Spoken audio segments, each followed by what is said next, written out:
அனைவருக்கும் வணக்கம். 48வது சென்னை புத்தக கண்காட்சி தற்பொழுது சென்னை YMCA மைதானத்தில் நடைபெற்று வருகிறது. இதில் 906 அரங்குகள் 9 வரிசைகளில் அமைக்கப்பட்டுள்ளன. டிசம்பர் மாதம் 27 முதல் ஜனவரி 12ஆம் தேதி வரை இந்த புத்தக கண்காட்சி நடைபெற்று வருகிறது.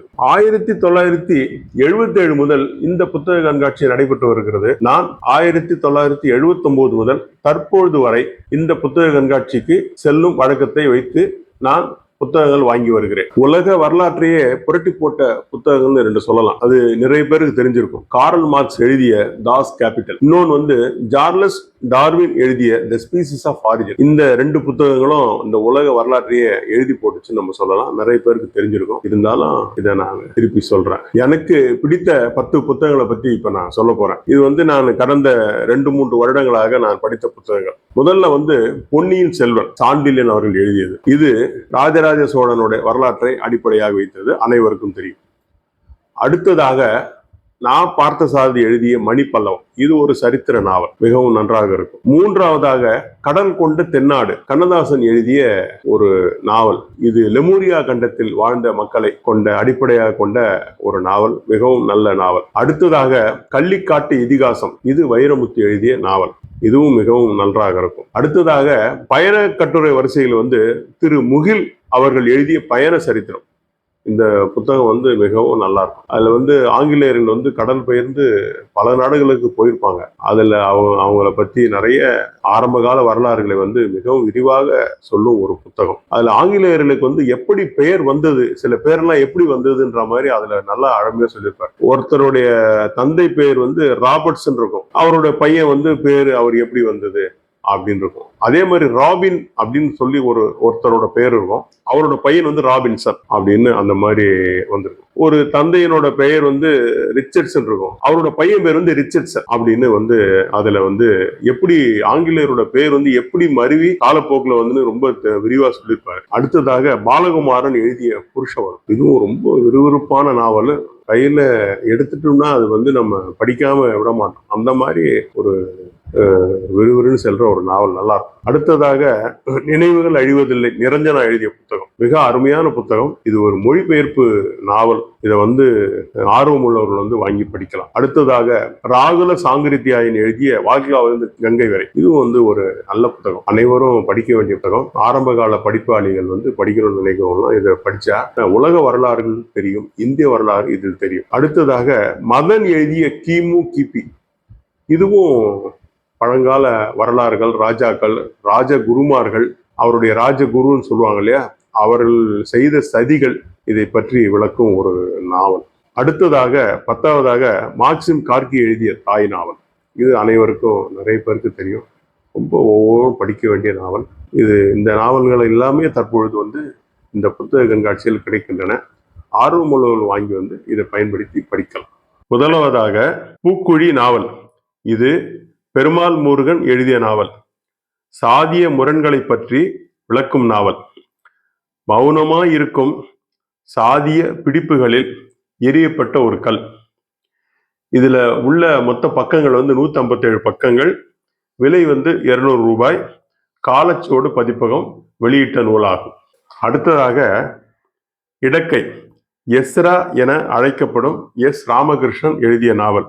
அவுரங்கசீப்பின் கடைசி காலகட்டங்களில் நடந்த கதையாக சொல்லப்பட்ட நாவல். நீதி மறுக்கப்பட்ட ஒரு மனிதனின் கதை. பக்கங்கள் 332, விலை 375. தேசாந்திரி பதிப்பகம் வெளியிட்ட நாவல். மூன்றாவதாக ஒரு புளிய மரத்தின் கதை. இது சுந்தர ராமசாமி அவர்கள் எழுதிய கதை. இது தமிழ் புதினத்தின் பிதாமகர்களான ஒருவரான சுந்தர ராமசாமி எழுதிய நாவலாகும். நோபல் பரிசு பெற தகுதியான புத்தகம் என பல சிந்தனையாளர்களால் குறிப்பிடப்படுகிறது. மொத்த பக்கங்கள் 220, விலை 250. காலச்சுவடுகள் பதிப்பகம் வெளியிட்ட நாவல். அடுத்ததாக கடலுக்கப்பால், புயலிலே ஒரு தோணி என்ற 2 குறு நாவல்களையும் சிங்காரம் அவர்கள் மொழிபெயர்த்துள்ளார்கள். 2 நாவல்களும் ஒரே புத்தகமாக உள்ளது. பக்கங்கள் 416, விலை 160. நற்றிணை பதிப்பகம் வெளியிட்ட நூல். இந்த நாவலின் பெயர் கிடை. கி. ராஜநாராயணன் அவர்கள் எழுதிய நாவலாகும். இவரும் தமிழ் நவீன புதினத்தின் பிதாமகர்களில் ஒருவர் என்று சொல்லலாம். பக்கங்கள் 102, விலை ரூபாய் 80. இது அன்னம் வெளியீடாகும். இதில் கிடை, கரிசல் காட்டில் ஒரு சம்சாரி என 2 குறுங்கதைகள் உள்ளன. மிகவும் சிறப்பான நாவலாகும். அடுத்ததாக இந்திரா சவுந்தரராஜன் எழுதிய விட்டு விடு கருப்பா என நாவலாகும். இது திருமகள் நிலையம் வெளியிட்ட நூலாகும். பக்கங்கள் 384, விலை 290. விடாது கருப்பு என்ற பெயரில் தொலைக்காட்சி தொடராக வெளிவந்த நூலாகும். அமானுஷ்யங்கள் நிறைந்த ஒரு திகில் நாவல், வைக்க மனமே வராது. அடுத்து வரும் 2 புத்தகங்களும் மிக உலக வரலாற்றில் புகழ்பெற்ற நூலாகும். கிழவனும் கடலும். இது எர்னஸ்ட் ஹெமிங்வே எழுதியுள்ளார். ஒரு மனிதனுக்கும் மீனுக்கும் இடையே நடைபெறும் உயிர் போராட்டத்தை குறிக்கும் ஒரு உணர்ச்சிமிக்க ஒரு நாவலாகும். நோபல் பரிசு பெற்ற நாவல் இது என்று சொல்லலாம். பக்கங்கள் 101, விலை 95. உலக பிரபல நாவல்களில் ஒன்று.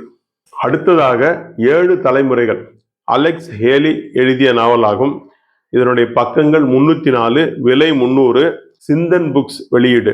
பிரபல ஆங்கில நாவலான தி ரூட்ஸ் என்ற கதையை தழுவி எழுதப்பட்ட நாவலாகும். அமெரிக்காவின் வரலாறானது நயவஞ்சகம், சூழ்ச்சி, அடக்குமுறை நிறைந்ததாக உள்ளதை சித்தரிக்கும் நாவல். உலக நாவல் வரலாற்றை தடம் புரளச் செய்த ஒரு நாவலாகும். இந்த சென்னை புத்தக கண்காட்சியில் மொத்தம் 906 அரங்குகள் அமைக்கப்பட்டுள்ளன. இதுல நான் பார்த்த சில முக்கிய அரங்குகளாக இவைகளை நான் குறிப்பிடுகிறேன்.